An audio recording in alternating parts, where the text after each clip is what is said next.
My dear 41 family members. So family వాళ్ళ హర్షగడికి అయితే కాలుకి దెబ్బ తగిలిస్తుందన్నమాట. ఆడ అస్సలు స్పిరిట్ పెట్టినట్లేదు, మండుతుందని. కానీ మనం చూడండి ఎంత స్టైల్ గా పెట్టుకుంటున్నాం, మన మంటకి ఏంటో అలాంటివి ఉండవు మాట.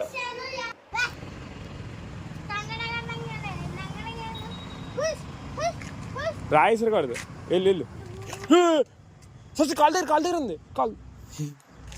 ఫ్యామిలీ తెలుసు కదా, మేమైతే క్యారమ్ బోర్డ్ పక్క ఆడతాం. ఉదయ్ గారి దండం పెట్టుకున్నాడు గేమ్కి వెళ్ళాలని. అలా బయటకు అయితే వచ్చాము. హర్షగడ్ ఆటోలో వెనకాల కూర్చోబెట్టామండి. ఇలాగా చిన్న సీట్లో కూర్చుంటే జారిపోతున్నానని భయపడ్డాడు. సో ఇలా వెనకాల కూర్చోబెట్టామన్నమాట. ఆ తర్వాత ఇటు సమోసా తింటానన్నాడు. సమోసా కొంటే ఎలా ఉందో సమోసా అంటే వాళ్ళ ఇంటి దగ్గర అయితే బాగుంటుంది అంట, ఇక్కడ బాగాలేదంట.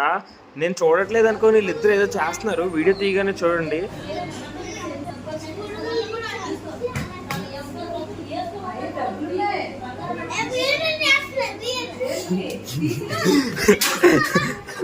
దొరికిపోయావు